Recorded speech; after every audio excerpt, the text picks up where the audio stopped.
This place is so like cruiser friendly. That's Tennessee. Tennessee. And you can eat the gonads. My name's Billy, this is Sierra, and our pup Jetty. This is our home. Her name is Adrenaline. We decided normal lifestyle isn't quite right for us, so we've been living an unconventional but fulfilling life of challenge and adventure. Be sure to subscribe below and hop on board.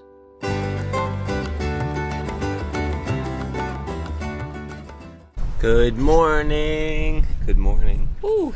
We're at this cool little island called Bequia. We sailed here a couple days ago from Mairu. Just a 20-mile sail. Wind was directly on our beam, which was nice. Some big waves, but really conditions were pretty good. And I don't think we're going to be here for too long because we really got to start getting on the move, heading up north, especially if we're going to rebuild this engine in St. Martin. But it seems like such a cool spot. We really like it here. It's not as quiet as Mairu, but it's not like a big, busy tourist place. Really good mix of stuff going on around the island, little restaurants and beach bars and stuff that are nice, but quiet enough where it's still quiet and quaint. And Bequia's got some cool history with whaling. They're a big whaling island. They're one of 4 places in the entire world that are still allowed to legally take whales, and they can take up to 4 whales a year still for like cultural purposes, and they eat them, of course, and everything. I don't know what they do with the fat. I wonder if they still sell the fat or use it for energy. I love these aluminum monohulls. They're pretty cool.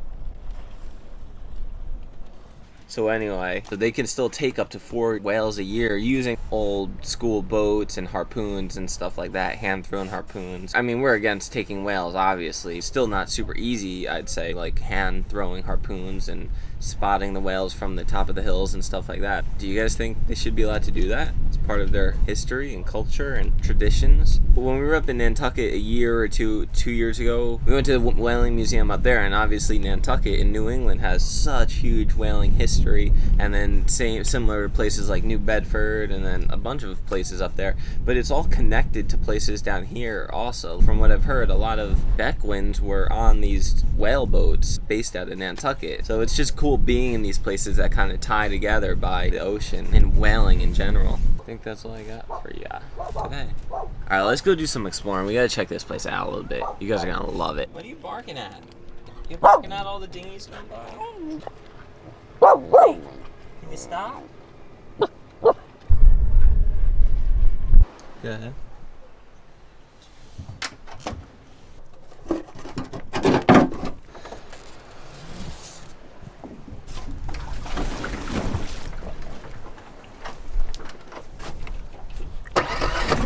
I don't think I showed you yet, but I rigged up a bunch of cool tech here in the back of the dinghy, security and monitoring and stuff. I don't know, probably a little overkill for a small dinghy, but pretty neat stuff. Mostly just an experiment, see how it would work and everything. And I don't know, most of that's on the Tula Tech Talk channel, so if you're interested in that, check it out. Billy's still a little emotional about our engine being stolen, so that's the reason. We got a lot of extra security now, just in case. Every time that my mind slips, I just see my past life. Having dreams in a dream, I wonder why I carried on with the things that made you lose your mind. There's no way I can undo what I've done. There are a ton of cruisers here right now, but supposedly it's not usually like this. Usually it's much less. We talked to people the other day and they said they were here a few weeks ago and there was only like 10 boats here. Now there's like 200. But it's still like, it's crowded, but it doesn't feel like crowded. Yeah, especially because we're anchored like all the way in the back corner where there's not a lot of boats. So I fell down way deep. But if I can't have the real you, then let me make a 3D print of you.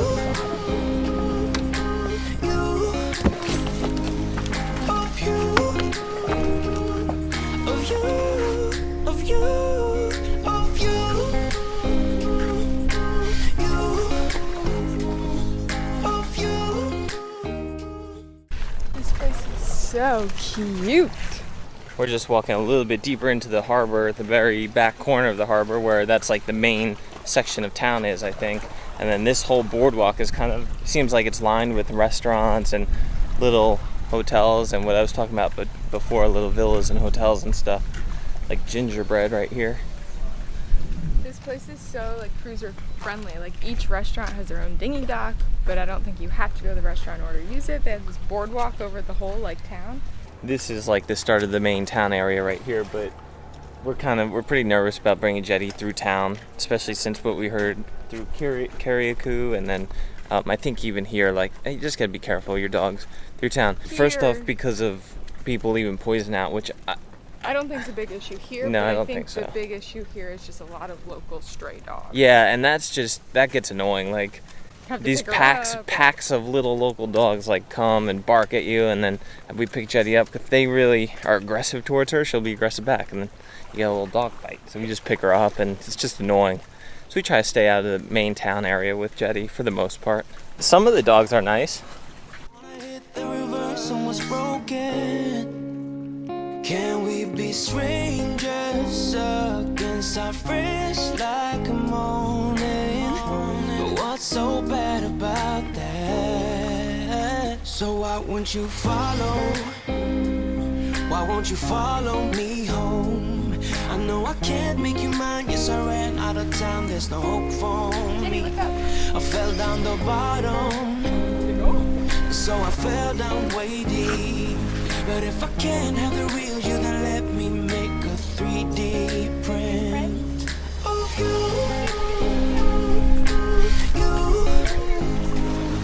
of you.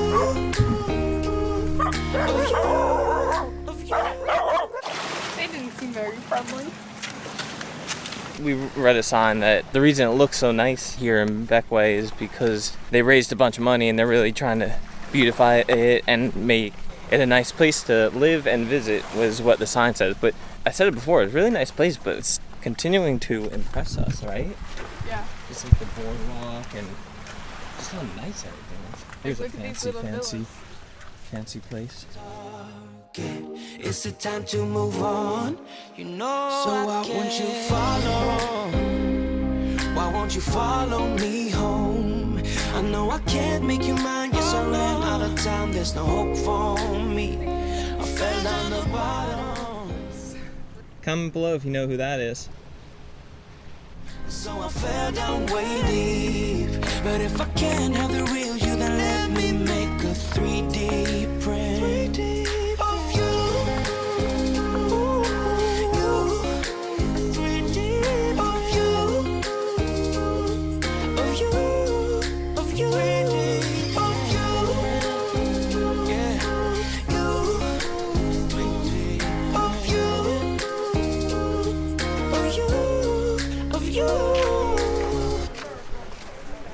I think that's the end of the boardwalk. Time to head back. Here's a sign with all the information. We should have showed you before it was almost gone, but one thing we've been getting a lot of lately is called a roti. We've got it in Grenada and now all of the Grenadines, and it's kind of like a burrito. It's like a floury dough wrap filled with like curried chicken, potatoes, sometimes vegetables, but they're usually really cheap and they're really good. And yeah, I guess it's not too healthy, but it's not too not healthy. It's not filled with cheese and sour cream and rice and beans like a normal burrito. Yeah, exactly. But it's really tasty. That's an old Suzuki. We are going grocery shopping and also trying to find an ATM because a lot of places around here don't take a credit card, or you can't tip on the credit card. And right now we're completely out of cash because my Roo didn't have an ATM either. So we're on the mission to find some money.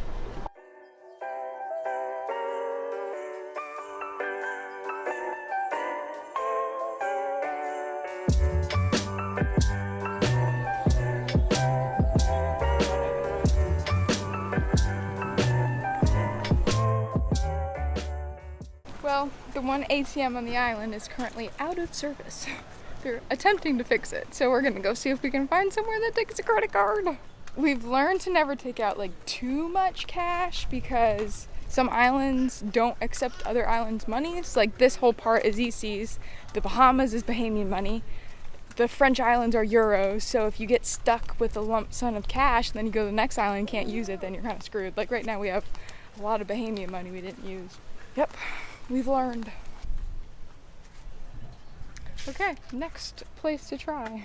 It's called Christopher. You peel it off like that. Normally you cut them down in the middle and you take out the inside. Okay, and then you can steam them. You can make casserole. You can make a pie. Just about anything you want. Ladies first. Thank you. Kind of tastes like a cucumber. Yeah. Does it? That's what I tell you. It's our local zucchini. Very good. Oh, yum. Yeah, you can do anything you want with it. We got our money. They have some of the prettiest money I've ever seen. They just redid their bills. We did? How did you find that out? Remember at the bank when people were getting money stuck and getting more cash than not because the new bills are a different texture? Crazy. Now we're going back to the market to get some fruits and vegetables. The market people, we just stopped by while we were waiting for them to fix the ATM, and they were saying that you have to get a little bit from everyone because everyone each has their own stand, but they all have a little bit different stuff, and they're like, everyone feels good when you get some from everybody. So they're pretty much telling you, don't stop at the first person, walk around and get this from there, this from there, this from there. So it's kind of like a communal vegetable market, I guess. We're back. Take a picture. This is you. Okay, let's see. That's a tuber. Tuber. That's a root.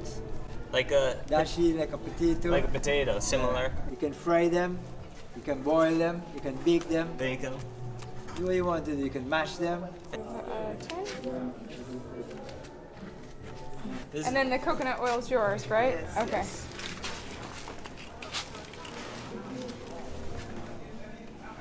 Ooh, yeah. How much is a pound usually? Like 1 or 2? Depends on the size. Yeah. But it's hold it carefully, okay? So that's 35. And then You can still take this one, okay? thank you so much. So you remember, you take the skin off, you cut it down the middle, you take out that, and that's it. Thank you so much. You're welcome. All right, thank you. Okay, enjoy. How much for the oranges? That's 10 you see. Let me see. Yeah, 5 is here pound and this is 4 pounds. So that's 20. Yeah. Okay. Let me change this back. You wanted oranges too?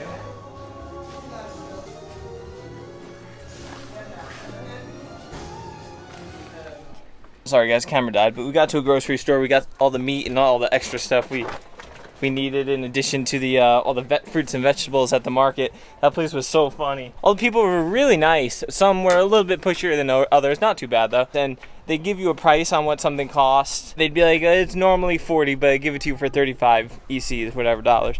Most things we didn't bargain on, but some things we were like, oh, all right, how about together for this much? We're not great bargainers. We could have gotten more. We're terrible bargainers. But I think we're careful enough where we're not overpaying for anything really. Like the pineapple, we bargain on that, and if something's too expensive, we'll say no. But it's funny, like you agree on the pineapple, you say, all right, we'll get that and that. And then they just put a bunch of extra stuff in your bag. They're like, here, this is a gift for you. Like, Merry Christmas. like 2 star fruit or an apple or an extra orange or something like that.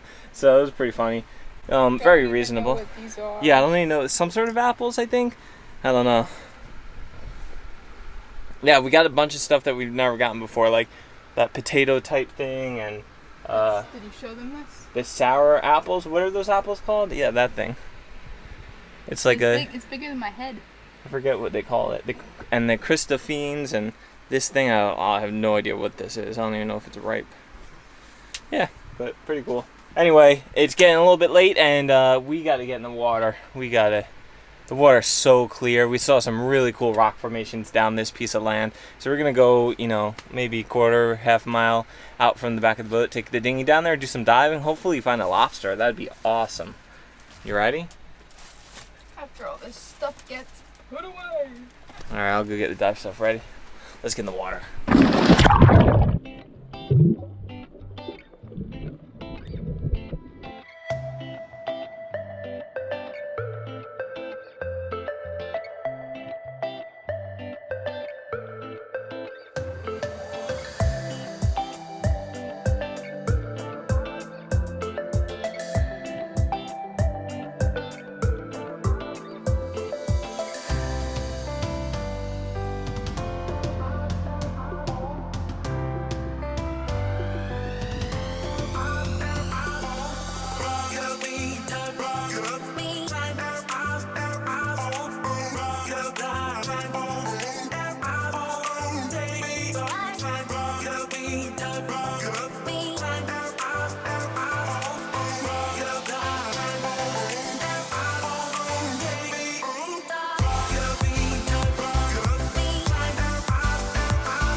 didn't get any lobster, but we got a bunch of what they call sea eggs here in the Caribbean, or sea urchins, different kind of sea urchin.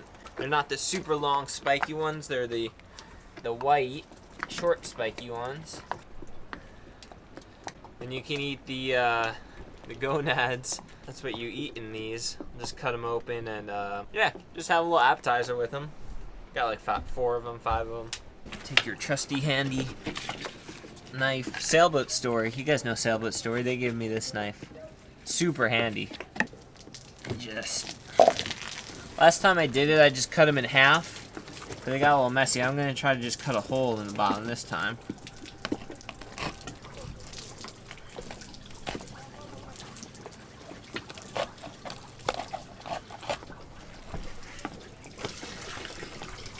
This one's no good. Yeah, last time we got a few that were like this too, like, just smell. He's the end of his life, you think? He's already dying? Maybe the small ones are better. This one looks gross. And it smells. Last time we did in Grenada, we had some that were like, the gonads are darker, kind of fishy, and like a little bit bitter tasting. And then some other ones were how they were supposed to look, bright orange. Those were the nice ones. They're like sweet, and this is the smallest one I got. Let's see if this one is orange. Yeah, there we go.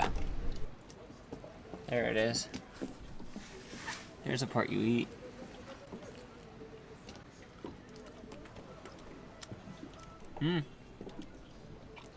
Pretty good. Kind of crazy. Look what's inside.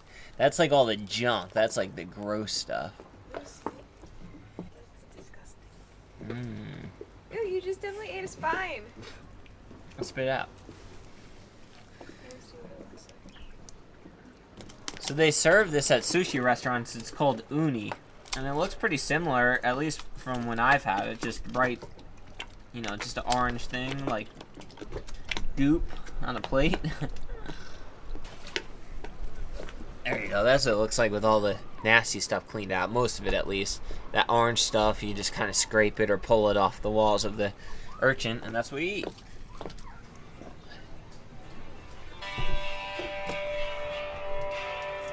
Which piece? The cleanest one.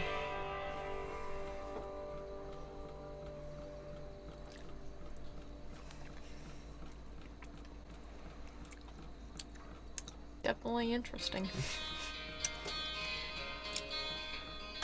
Any more? Thanks.